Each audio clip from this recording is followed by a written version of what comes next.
I'll never forget the weekend I spent house sitting for my aunt. It was supposed to be easy, just a couple of nights in a cozy house in a quiet neighborhood. My aunt was on a business trip, and since she'd just gotten a new security system, I wasn't worried at all. Besides, it was only for a weekend. What could go wrong? The first night went by without much trouble. I cooked dinner, watched a movie, and even took a bath. By 11 p.m., I was ready to go to bed. As I lay there drifting off, I heard a soft thud from the attic above me. It was so faint that I told myself it was just the house settling. Old houses make noises, right? That's what I kept telling myself. I managed to fall asleep, but at around 2 a.m., I was jolted awake by my phone buzzing on the nightstand. The number was unfamiliar. Groggy and annoyed, I picked up and answered it. At first, there was nothing but silence. I said, "Hello?" but no one answered. I was about to hang up when I heard a raspy whisper on the other end. "Are you alone in the house?" My heart stopped. I hung up immediately, hoping it was just some prank, but I couldn't shake the fear gnawing at me. I lay there wide awake, listening to every creak and groan of the house, waiting for something to happen. Eventually, exhaustion won, and I drifted back to sleep as the sun rose. The next night, I tried to laugh it off. I convinced myself it was just some stupid prank call, maybe a wrong number. But around midnight, my phone buzzed again. Same unknown number. This time, I let it go to voicemail, but a few seconds later, I saw a new message notification. Against my better judgment, I pressed play. The voicemail was only a few seconds long, but the voice was unmistakable. "I see you." I froze, every nerve in my body on high alert. I checked every door and window, making sure they were locked. I looked outside, peering into the darkness, but saw nothing. My heart was racing, but I knew I couldn't let myself panic. It was just a call, just a voice. Whoever it was couldn't actually see me, right? I double-checked the attic door, the basement door, and every single lock in the house. I felt a little silly, but something about the message felt too real. I went back to my room, still gripping my phone tightly, and sat there with the lights on, trying to calm down. Just as I was starting to convince myself it was safe, around 3 a.m., I heard a soft scratching sound coming from the front door. It was like someone dragging something sharp along the door frame, slow and deliberate. I stayed frozen in my room, listening to that awful scratching sound. It stopped after a few minutes, but I was too terrified to go check.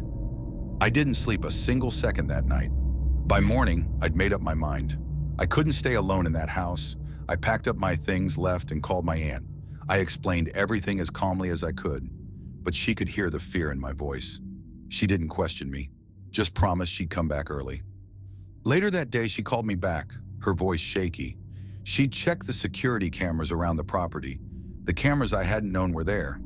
She told me there was footage of a man lurking outside the house both nights, watching me through the windows.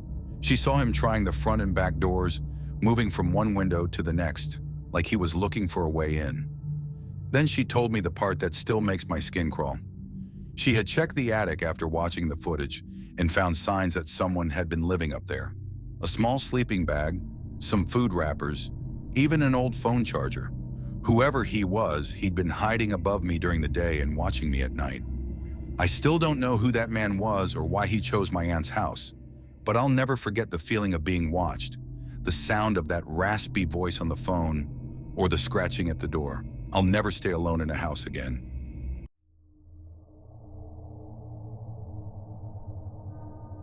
It was a cold winter night, and my parents were heading to a party across town. They'd be gone until the early hours, but I was 17 and used to staying home alone. I had a pile of homework to get through and figured I'd make the best of a quiet house. Before they left, my mom made me promise to lock all the doors and windows. "Just to be safe," she said, with an unusual seriousness in her voice. I shrugged it off, rolled my eyes, and assured her I would. An hour or so after they left, I settled on the couch with a movie, trying to ignore the strange emptiness of the house. The wind outside was howling, and the branches of the old oak tree scraped against the windows, creating an eerie ambiance. I pulled a blanket up to my chin, feeling a slight shiver that I told myself was just the cold. About 20 minutes into the movie, I heard it, a soft, irregular thumping sound, almost like someone tapping on wood. At first, I thought it was coming from the TV, but when I paused the movie, the sound continued. It was subtle, distant, almost like it was coming from below me. Our basement had always given me the creeps. I hated going down there, especially alone. It was dark, with poor lighting and cluttered with old boxes, camping gear, and forgotten furniture. I told myself it was nothing, maybe just the house settling or the heating system kicking on. I went back to my movie trying to brush off the noise, but I couldn't shake the feeling that something was off. Not even 10 minutes later, the sound started again. This time it was louder, like a deliberate, rhythmic knocking. 3 knocks. Silence. 3 more knocks. I felt my stomach tighten, my mind racing to rationalize it. Maybe a pipe. Maybe something had fallen over. But no, it was too precise, too intentional. Despite every nerve in my body screaming at me to ignore it, curiosity got the better of me. I grabbed my phone, turned on the flashlight, and crept toward the basement door. I opened it just a crack, peering down the dark staircase, but saw nothing unusual. The light switch was at the top of the stairs, but when I flipped it, the bulb flickered weakly and then went out, plunging the basement into pitch darkness. I closed the door and stepped back, my heart pounding.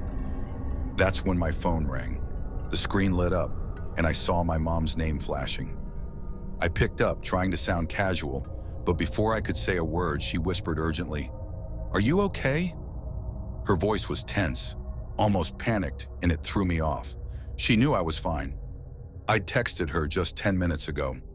"Yes, I'm fine, but there's something strange. I keep hearing noises from the basement." There was a long pause on the other end of the line. I could hear voices in the background, and then she said, "Listen to me carefully. Lock yourself in the living room and stay there. Don't go near the basement door and don't make a sound. I'm calling the police." I was stunned. The police? Over some weird noises? But the urgency in her voice shook me. I didn't ask questions. I locked the door to the living room, turned off the TV, and sat in silence, straining to listen. That's when I heard the faint creak of footsteps. They were slow, calculated, and they were coming from the basement stairs. I sat there frozen, every muscle tense, as I listened to the sound of someone, or something, slowly ascending each step, one by one. I kept telling myself it was my imagination, that I'd watched too many horror movies. But deep down, I knew I wasn't imagining it. The footsteps stopped, just on the other side of the door. I could hear breathing, soft, slow, as if someone was listening for any sign of life on the other side. I held my breath, terrified that even the faintest sound would give me away. My phone buzzed with a message from my mom, and I nearly jumped out of my skin. I glanced at it. Just one word. Wait. I stayed absolutely still, my eyes locked on the door, praying it wouldn't open. The seconds felt like hours. I thought about what could be on the other side. A stranger? A burglar? Or something worse? The breathing grew fainter, and finally I heard the sound of footsteps retreating, back down into the basement. But I didn't dare move. After what felt like an eternity, I heard the distant wail of sirens. My mom called again and told me the police were at the house.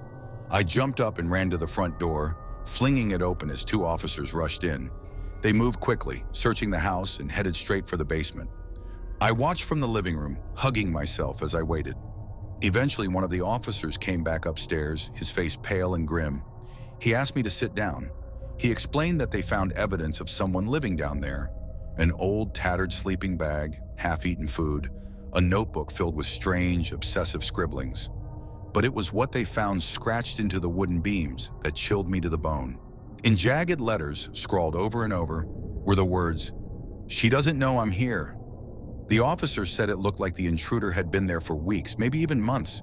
They hadn't caught him, and no one knew when he'd slipped in. For weeks, he'd been hiding, watching, and waiting in the shadows of our own home. I haven't stayed home alone since. Even now, I can't shake the feeling that someone might be watching me, just out of sight, waiting for the right moment to make themselves known.